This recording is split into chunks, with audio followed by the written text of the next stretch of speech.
Awayithande awayifuni NUMSA yo NUMSA ayiwafuna amaphutho NUMSA asiwafuna amakapeta NUMSA lesohlale yo NUMSA. Hi, and welcome to another episode of Workers' Power with yours truly, Pucks. We are having an interview with the president of SAICWU. SAICWU is a food or catering workers union, and they happen to be an affiliate of SAFTU. So stay tuned for more. Good day, and welcome to another episode of Workers' Power with yours truly, Pucks. Thank you so much for joining us for another episode of Workers' Power. And I'm so excited and so honored to bring you one of our guests today who happens to be from the trade union movement. This for me is very important because as a channel, we've always strived to give a voice and a platform to working class formations, to workers, in order to showcase workers' power, which is why I'm so happy to have you here today. I'd like to welcome the president of SAICWU, comrade Rendani Munyai. Thank you so much for joining us on Workers' Power. Oh, thank you very much, comrade Parks, the spin doctor. Yeah, we thank you very much for inviting us as SAICWU, and ultimately me in order to come and unpack the revolutionary agenda that we've adopted as SAICWU before your listeners and viewers in particular. Can I just say before we start the interview that I love this outfit? You look very revolutionary right now, comrade. Love it. Okay, thank you very much. Thank you very much. So, as we get into this interview, I think it's so important for us to take time out to promote all the different unions that are operating in various spaces. Now, your particular trade union, SAICWU, is actually organizing in the food services sector. I know, for example, that you're represented in companies, big companies like RCL, Denny's Mushrooms, and others. Perhaps you can just unpack to our viewers a little bit about SAICWU and the companies where you're organized. Okay, thank you very much, Comrade Parks. Yes, I'm president of SAICWU, Rendani Munyai. I'm representing SAICWU, South African Industrial, Commercial and Allied Workers Union. Yes, the union that was definitely formed in 2014 in particular, but it was relaunched again in 2016 after it was registered with the Department of Labor. Yeah, we're the union that is organizing in the food sector in particular, in the very, very major companies such as RCL Food, RFG Foods, Quantum Foods, Denny Mushrooms, yeah, etc., etc.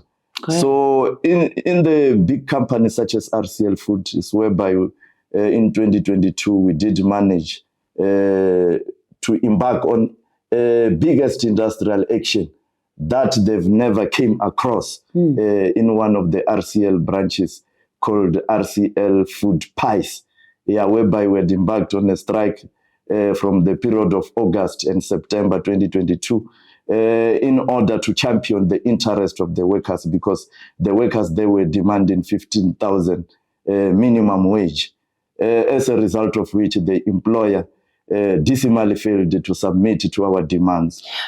As we get into that, I'd actually like to understand more about what are the conditions facing workers, particularly at RCL, that would have actually sparked the strike in the first place.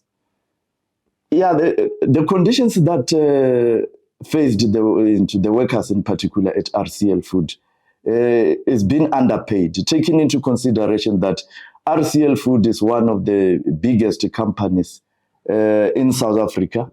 The company that listed in the Johannesburg Stock Exchange.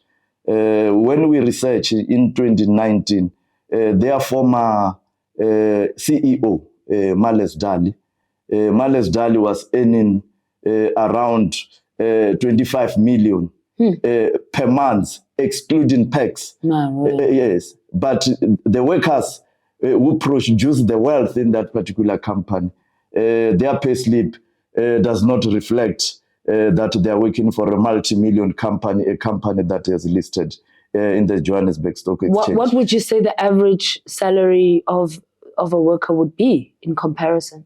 Currently, the average salary there is 6,500. My gosh, 6,500 versus 25 million. Massive gap between the CEOs and ordinary workers. And this is something that unions have complained about a lot. I mean, I know even SAICWU, of which you are a member of an affiliate of SAICWU, has raised a lot about this massive wage gap between CEOs and ordinary workers and how this contributes to inequality. Yes. Again, before our arrival at RCL, there was that particular undemocratic principles. We did manage to democratize that particular company. Again, we did manage to fight the bully bosses who were abusing the prerogative of being the managers in that particular company. Because before our arrival, those particular bosses were behaving like apartheid has never ended. But as a result of SAICWU, precisely because SAICWU is a fighting bulldog, we did manage to fight those particular bosses in that particular workplace. That's why during the industrial action that took almost 2 months, the employer, in order to liquidate SAICWU, in order to neutralize SAICWU, they came into a point of dismissing our members. Almost over 40 were dismissed as a result of that strike action for just being in a position of a stick during the strike action. But those sticks were never used to perpetuate any form of violence. Our strike was very much peaceful. Although it was the biggest in the RCL, they've never came across the strike that took almost 2 months. Yeah, but that strike, although we didn't achieve the 15,000 demand that we were advocating for, but that strike has managed to bring the company to a standstill, because according to their report, it's saying they were losing 4.8 million per day as a result of that strike action. And that is actually the point of strike, isn't it? Yes. It is. Its very nature is that it's meant to be disruptive. It's meant to, give the employer a bloody nose, so to speak, right? Workers using their power, withholding their labor in order to demonstrate that the real creators of wealth are workers and not the CEOs that are earning 25 million plus. Yeah, that is the purpose of the strike action, to say if we have exhausted all avenues during the wage talks, the only ammunition that we have as the workers is to withdraw our hands from the industrial wheel in order to compel and force the employer to submit to our demands. So I believe our strike action has reached its objective in 2022. So we are looking forward for another wage talks in the RCL Food next year, because we have signed the multi-year agreement of 3 years. Okay. Yes. So on that front, can you talk to us a little bit about what are your programs or your goals for 2024 when you look at the year ahead? What are some of the things that you would say are big campaigns or even issues that you think workers are probably going to be concerned about? Yeah, this year, the biggest campaign, as SAICWU, we have resolved that we're supposed to grow big. SAICWU must grow big in terms of membership and influence. So in order to reach that particular target, we must embark on a vigorous and aggressive recruitment campaign for massive growth, which means the biggest campaign for SAICWU this year, 2024, will be all about recruitment. We are going to hit the shopping centers, we are going to hit malls, we are going to hit industry entities, we are going to hit the farms, being in position of SAICWU membership forms, being in position of the service charter, the SAICWU one, but is similar to the one of NUMSA, because we took inspiration of NUMSA in terms of that particular service charter in order to showcase workers that SAICWU is different kind of a union. It's different from other unions. SAICWU will service the workers, will make sure that it improves their salaries. It will make sure that it fights super exploitation and abuse by the bosses. Again, it will make sure that they've got safe and reasonable working conditions in the workplace. So I also want to go a little bit backwards now, because you, at the beginning of the interview, you spoke about how SAICWU was registered in 2016.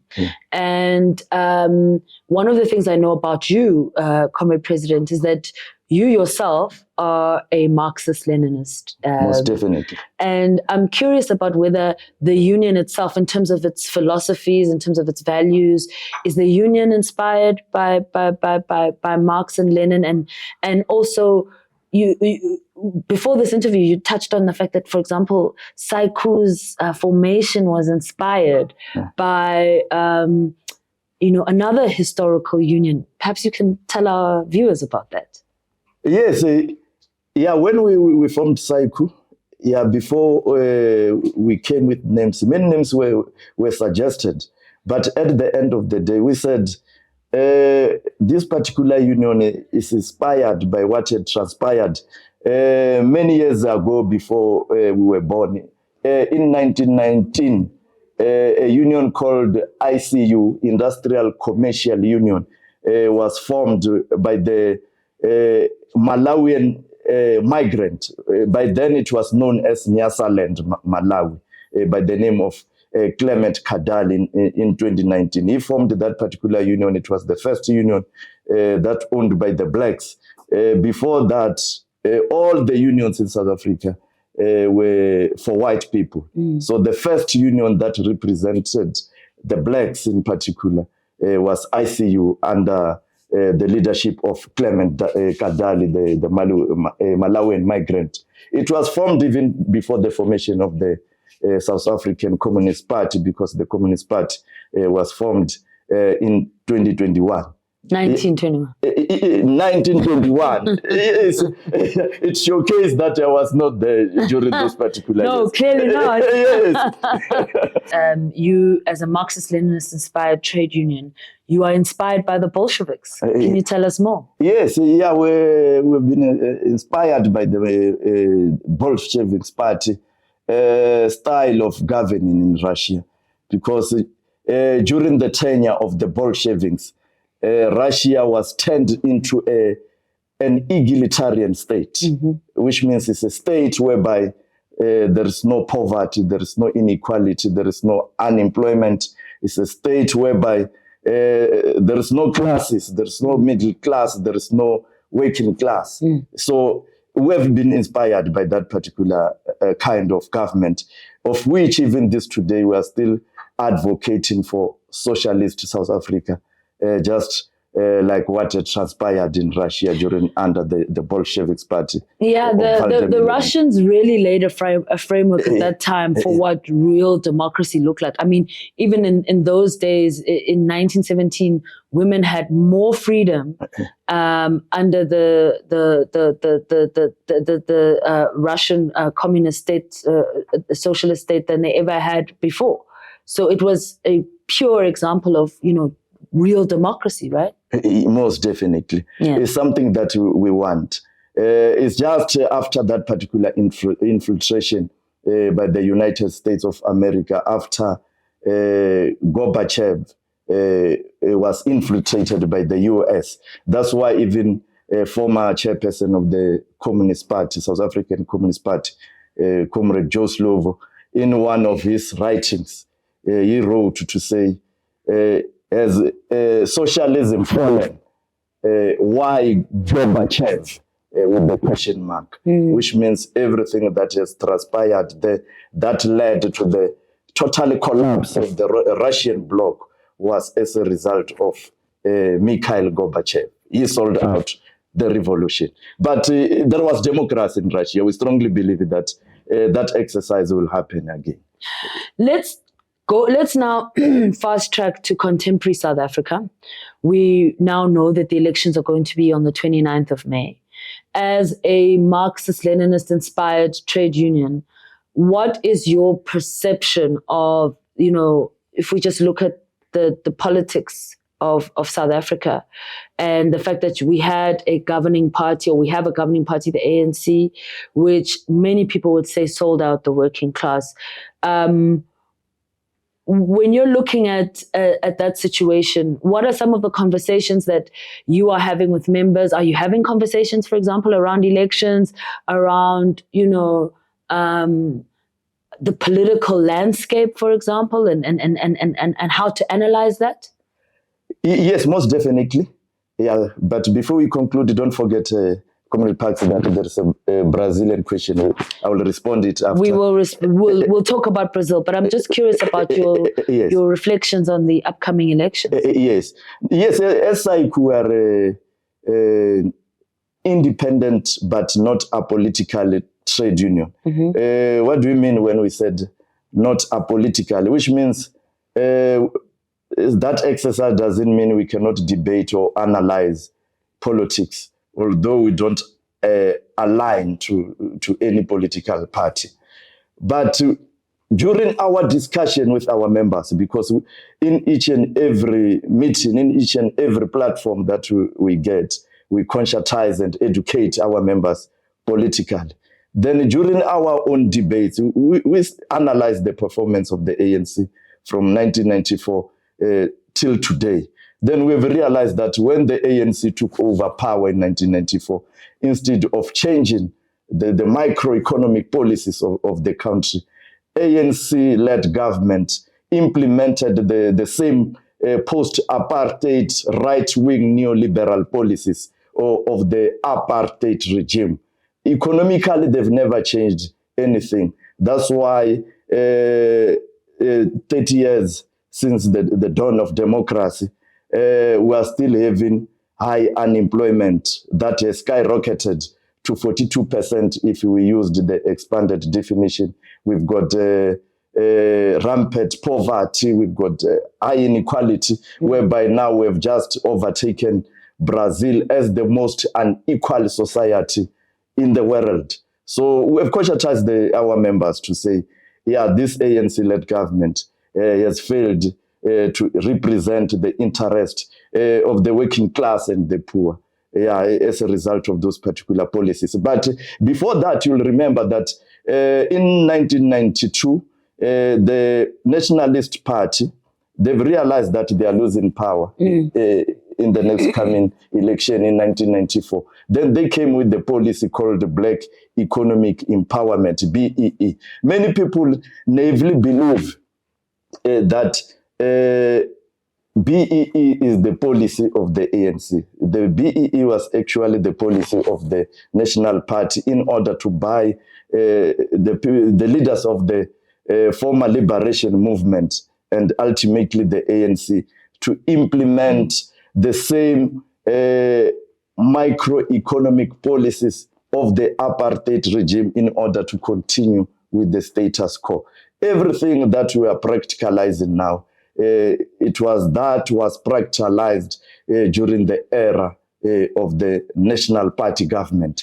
You're actually making a good point. I will get back to the issue of your Brazil trip, but you're just reminding me about something when you say that, because some have argued that BE was actually designed to benefit white business. And if you look at for example, if you look at the Johannesburg Stock Exchange and you look at how many companies are reflected on the JSE that are 100% black owned, zero companies. 30 years into democracy, and there's not a single 100% black owned company on the Johannesburg Stock Exchange.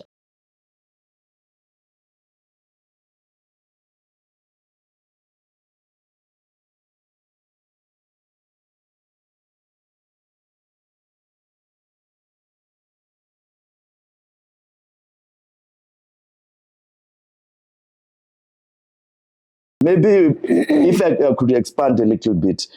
When they took over in 1994, the manufacturing sector to the GDP was 24%. Now the manufacturing sector to the GDP gross domestic product is currently at 12%, if not below. That's why we are no longer creating employment. It was as a result of that particular policy. Right. You are quite correct to say the only people who are benefiting in this particular current economy are the white people, because in majority are the one who have listed in the Johannesburg Stock Exchange. So I want us to go back to this trip to Brazil, which was definitely a highlight for you and your organization. Can you tell us about what that trip was about, and basically, what were the aims and objectives of that journey that you took? Okay, yeah, the Brazil trip, it started during the BRICS Trade Union Forum. We met the trade unions of BRICS countries, because we said we want to forge international relationships with the BRICS countries in order to forge international solidarity with them and the people of the world.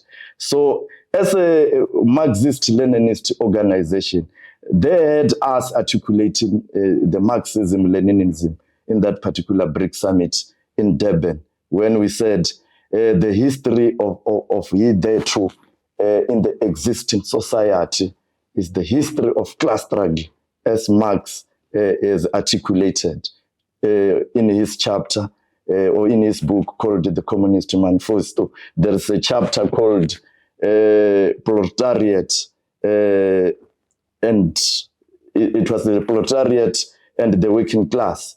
In that particular chapter, he was clearly stipulating that the proletariat are fighting for the change, while the bourgeoisie, the bourgeoisie are fighting for the status quo to remain the same. Then that's whereby the Brazilians said, no, it will be better to invite you and SAICWU in particular to come to Brazil, precisely because they are supporting the Brazilian Communist Party. We were invited by the federation called Central Trabalhadores do Trabalhadoras do Brasil, Sure. translated as Central Workers of Brazil. The acronym is CTB. Wow. Then they invited us to Brazil in order to learn the politics of Brazil, in order to learn trade union activism in Brazil, again to learn about the government of Lula da Silva. Wow. In Brazil. Yes. That must have been so exciting. Yes. And so I must correct myself. I had said before that it was the BBBE Council. It was actually the BBBE Commission that came up with the report. So it's important that I correct. Our platform is also factual. So Yes. there's mistakes we correct. So I think it's back to the interview. I think it's great though that you as a trade union are making these international links. Just your final thoughts now in relation to SAICWU. Where do you see SAICWU, say, in the next 5 to 10 years when you sort of look forward into the future? Yeah, in the next coming 5 to 10 years, I want to see SAICWU growing massively, SAICWU growing big, reaching 50,000 plus in the next coming 5 years. When we leave it to the next layer of leadership, we want to make sure that SAICWU is above 50,000, is having impact in terms of membership, again, is having impact in terms of influence in order to determine the dynamics in the country, the dynamics politically, the dynamics organizational, but SAICWU to continue to represent the workers in terms of its vibrant collective bargaining. Again, SAICWU to continue to be the fighting bulldog in order to make sure that it change the working conditions of the workers, again, in order to make sure that we change the material conditions of the workers to change in order to make sure that our members and the workers in particular, they change to the better. Great. Yeah. Thank you so much, President, for being with us on Workers' Power. It was awesome. And best of luck to you in your battles. And of course, may SAICWU continue to grow. Mandla. Amanda, thank you very much. Muito obrigado. Thank you. Thank you very much. And we want to thank you once again to our viewers. Thank you so much for joining us for another episode of Workers' Power. Don't forget to smash that subscribe button. Don't forget to click like. And of course, follow us as we produce more and more episodes telling you the story of Workers' Power. See you again next time.